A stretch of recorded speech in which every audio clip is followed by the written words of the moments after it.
حدیث پاک میں آتا ہے اگر تم اللہ پر توکل کرو جیسا کہ توکل کرنے کا حق ہے، اللہ تمہیں ایسے روزی دے گا جیسے پرندوں کو روزی دیتا ہے۔ کبھی امیجن کیا آپ نے پرندوں کو روزی کیسے ملتی؟ یہ حدیث میں ایسی اچھا ہو سکتا ہے انسانوں کے بارے میں فرمایا جاتا، نبی پاک فرما دیتے، جانوروں کے بارے میں فرما دے، پرندوں کے بارے میں کیوں فرمایا؟ سبحان اللہ۔ آپ کو دنیا میں پتہ ہے پرندے کتنے ہیں؟ ایک کیلکولیشن کے مطابق اس دنیا میں جتنے جانور ہوتے ہیں نا وہ انسانوں کا ملٹیپلائی بائی 10 ہوتے ہیں، ٹھیک ہے؟ ہم 8 ارب ہیں تو وہ 80 ارب ہیں، ساری جانور، چوپائے اور جتنے بھی جانور ہیں، انسیکٹس بھی اس میں ملا لیں، لیکن فرمایا پرندے اس کا ملٹیپلائی بائی 10 ہوتے ہیں۔ اٹ مینس اس دنیا میں اپروکسیمیٹلی 800 ارب پرندے ہیں، ٹھیک ہے؟ 800 ارب پرندے روز کہاں سے کھاتے ہیں؟ کوئی سپلائی لائن کو جا کے ان کو درختوں پہ پہنچاتا ہے؟ کسی گھونسلے میں کوئی آپ نے کبڈ دیکھی، کسی گھونسلے میں آپ نے کوئی سٹاک دیکھا کہ جناب یہ کل کا چارہ ہے، یہ رات کا چارہ ہے، میرے چھوٹے چھوٹے بچے ہیں اس کے لیے چارہ ہے؟ Nothing else. ہر پرندہ 800 ارب پرندے اپروکسیمیٹلی روز صبح فجر کے بعد بھوکے نکلتے ہیں، اور جب شام اپنے گھونسلے میں آتے ہیں تو سب کا پیٹ بھرا ہوا ہوتا ہے۔ سب کو کون کھلا رہا ہے؟ کوئی تو ہے جو نظام ہستی چلا رہا ہے، میرا خدا ہے۔ ایمان لاؤ نا، توکل کرو۔ جب پرندوں کو 800 ارب پرندوں کو روزی دے سکتا ہے، ارے میں اور آپ اشرف المخلوقات ہیں، میں ٹینشن ہی نہیں ختم ہو رہی کال کرو تھی نو ہے، سال بعد کیا ہوگا، بچی کی شادی کیسے ہوگی، میرے کاروبار کا کیا ہوگا، ارے مارکیٹ ڈاؤن ہو رہی ہے، ڈالر اوپر ڈالر نیچے، اسی ٹینشن میں مر گئے۔ یار جو رب چونٹی کو کن اور ہاتھی کو من دے سکتا ہے وہ اس نے مجھ سے بھی وعدہ کیا ہے۔ سیکھو نا حضرت ابراہیم سے، کاش یہ توکل نصیب ہو جائے۔ تھوڑی ایج اور بڑھتی ہے، آپ نے ایک بار ایک بڑا کمال کا منظر دیکھا کہ ایک بندے کو سمندر میں اس کی ہلاکت ہو گئی، سمندر میں وہ ڈوب کے مر گیا، مچھلیوں نے کھایا اس کی باڈی کو، تھوڑی دیر بعد اس کی لاش سمندر کے کنارے پہ آئی، تو پھر جانوروں نے کھایا، اس کے بعد دیکھا کہ پرندے آئے، پرندوں نے بھی اس کی باڈی سے کھایا۔ آپ کے ذہن میں خیال آیا کہ یا اللہ یہ بندے کو قیامت کے دن تو کیسے اٹھائے گا؟ ایمان تو تھا مگر اس کی باڈی کے اجزاء تو 3 الگ الگ مخلوقات کھا گئیں، اور قیامت کے دن یہ واپس کھڑا ہونا ہے اس نے۔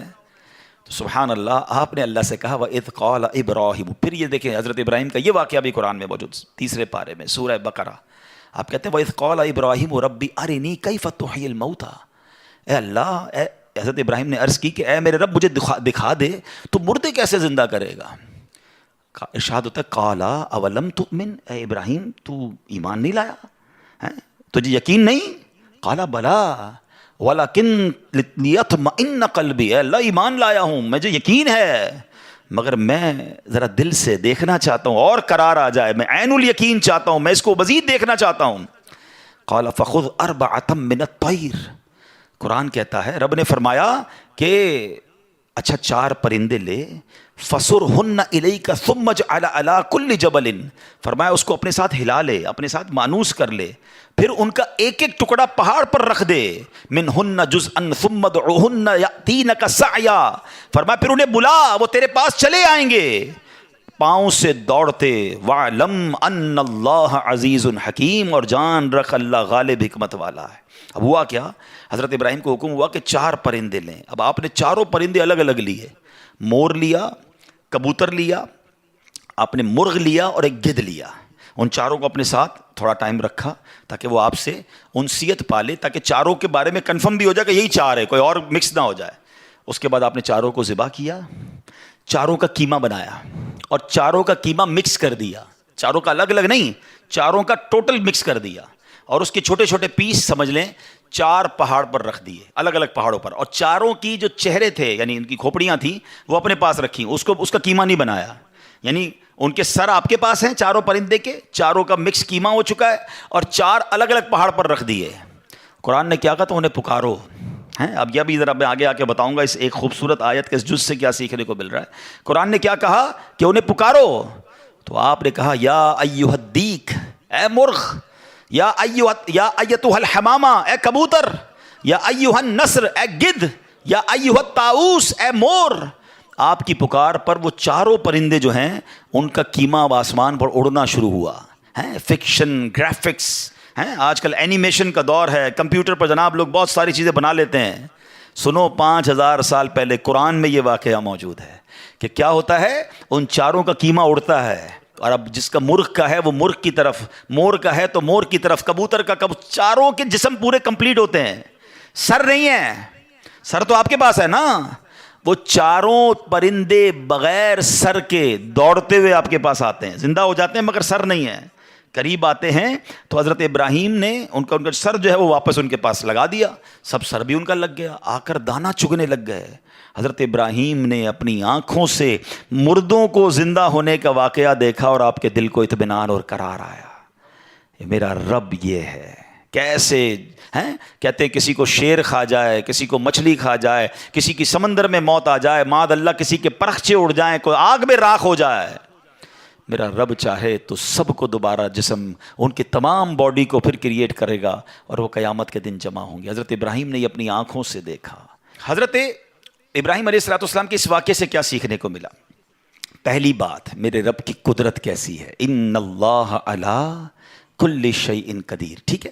دوسری بات، علماء کہتے ہیں، صوفیانہ تفسیر اس کی لکھی گئی کہ 4 پرندے کیوں لیے گئے، کبوتر، مور، گدھ اور چوتھا مرغ۔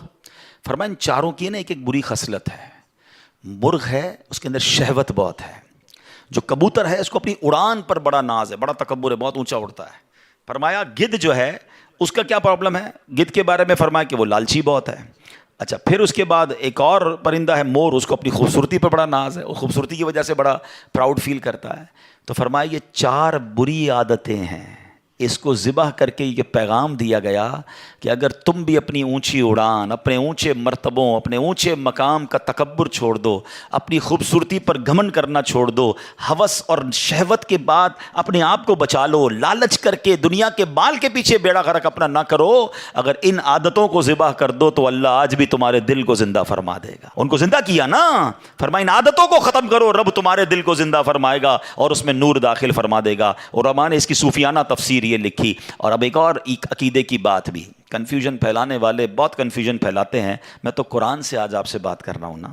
اللہ نے کیا کہا کہ انہیں پکارو، وہ تو دنیا میں نہیں تھے پرندے، مر چکے تھے، کیما بن چکا ہے، کیما بنے ہوئے پرندوں کو رب کہہ رہا ہے پکارو۔ حضرت ابراہیم نے کیسے پکارا، یا ایھا الدیک، یا ایتھا الحمامہ، آپ کبوتر کو پکار رہے ہیں، آپ گدھ کو پکار رہے ہیں، قرآن کہہ رہا ہے پکارو اور نبی پکار رہے ہیں۔ آج کسی کو نہ جانے یا رسول اللہ سے پرابلم ہو جاتی ہے، کسی کو یا غوث پاک سے یا پرندوں کو پکار رہے، قرآن کہہ رہا ہے، تو اس کا مطلب دنیا سے اگر کوئی چلا بھی جائے تو اس کو پکارنے میں کوئی خدا نہ خواستہ پرابلم نہیں ہے۔ اللہ سمجھ کے تھوڑی پکارتا ہے کوئی، اللہ کے بندے سمجھ کر ہی پکار رہے ہیں نا، اللہ کی مخلوق سمجھ کر پکار رہے ہیں۔